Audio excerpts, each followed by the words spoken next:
Story 1. He knew I was home. I'm 31 now, but this happened 3 winters ago, just a few days after Christmas. I live alone in a small town in northern Wisconsin. The kind of place where winter feels endless, and silence at night feels louder than any sound. I work IT support for a healthcare company, and during winter storms, they let us work remotely. That week, a massive snowstorm was forecasted. Schools were closed. Roads were expected to shut down. I stocked up on groceries, charged my phone, and planned to ride it out alone. By late afternoon, snow was already piling up outside my windows. The wind howled so hard it made my walls vibrate. By 4:30 p.m., the sky was completely dark, buried under thick clouds. I remember feeling oddly calm. Safe. Nobody was going to be out in weather like this. Around 7 p.m., while I was on my laptop in the living room, I noticed something strange. My porch light was on. I never turn it on unless I'm expecting someone. I figured maybe I'd bumped the switch earlier. I walked over, opened the door just enough to reach outside, and turned it off. The cold stabbed my face instantly. Snow blew sideways. No footprints. Nothing. I locked the door and went back inside. 10 minutes later, the porch light turned on again. This time, my stomach tightened. I stood frozen, staring at the front door. The switch inside hadn't been touched. I didn't move for almost a full minute before slowly walking back to the door and flipping the light off from inside. That's when I noticed something that made my blood run cold. There were footprints now. Fresh ones. Leading from the edge of my porch, straight up to my door. They weren't deep like someone had walked normally. They looked like someone had been standing there. Waiting. I locked every door and window in the house. I tried calling the non-emergency police line, but the call wouldn't go through. The storm was knocking out signals everywhere. That's when the power went out. The house dropped into absolute darkness. No lights. No heater. Just wind screaming outside. I grabbed my phone flashlight and scanned the room. That's when I heard it. A slow knock. Not pounding. Not frantic. 3 soft knocks on my front door. I didn't answer. Then came the voice. Mistake, man. Your porch light keeps turning on. My heart nearly stopped. He sounded calm. Friendly. Like a neighbor. I just wanted to let you know, he continued. Didn't want your pipes freezing or something.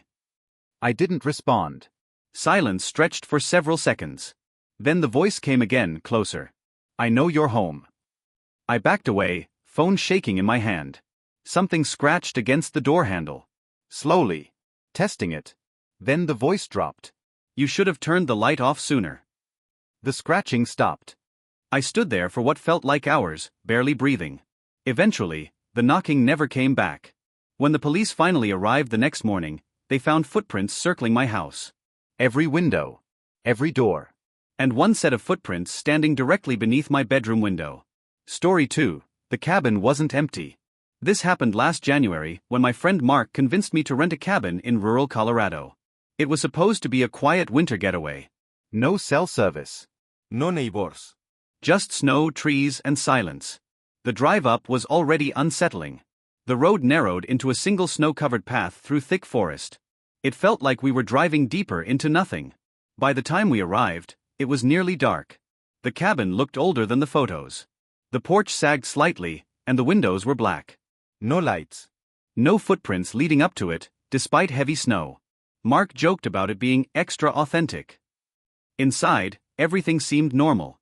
Rustic furniture. Fireplace. 2 bedrooms. That night, the storm rolled in fast. Wind slammed into the cabin, rattling the windows. Snow piled against the door. We lit a fire and tried to relax. Around midnight, Mark went to bed. I stayed up, scrolling on my phone in the living room, when I heard footsteps upstairs. Slow.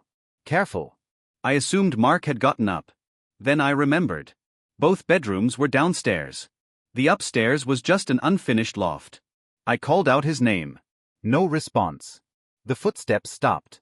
Then something heavy shifted above me, like someone crouching. I slowly stood up, my heart hammering. That's when the footsteps moved toward the loft stairs. 1 step. Then another. I grabbed the fireplace poker, hands sweating. A shadow appeared at the top of the stairs. It didn't move. It just stood there, barely visible in the firelight. Too tall. Too thin. I whispered Mark's name again. The thing tilted its head. And smiled. I screamed, bolted into Mark's room, and slammed the door. We barricaded it until morning. When daylight came, we searched the cabin. The loft was empty. But in the snow outside, behind the cabin, were bare footprints. Leading into the woods. And none leading back. Story 3, Last Delivery of the Night. I was 22 and delivering food to pay for college during winter break in Michigan. Snow nights were the best for tips. This order came in just before midnight. Large payout. Remote address. I hesitated, but accepted it. The GPS led me onto a narrow road surrounded by trees. No streetlights. No houses. Eventually, it told me I'd arrived. There was nothing there. No driveway. No house. Just forest. I called the customer. He answered immediately. You're close, he said. Just walk it in. I told him I didn't see a house. It's there, he replied. You'll see it. Something about his voice felt wrong. Too calm. I stepped out of my car. The cold was brutal. As I walked a few steps into the snow, my phone signal dropped to 0. Then my car lights shut off. I turned back and froze. Someone was standing beside my car. Tall. Hooded. I ran. I didn't look back. Branches whipped my face as I sprinted through the snow, not caring where I was going. Behind me, I heard footsteps. Fast. Too fast. I burst back onto the road, waving my arms as headlights appeared in the distance. The footsteps stopped instantly. When police checked my car later, they found the battery cable pulled loose. The account that ordered the food? Fake. The address? Didn't exist. To this day, I still don't know how close I came to disappearing that night.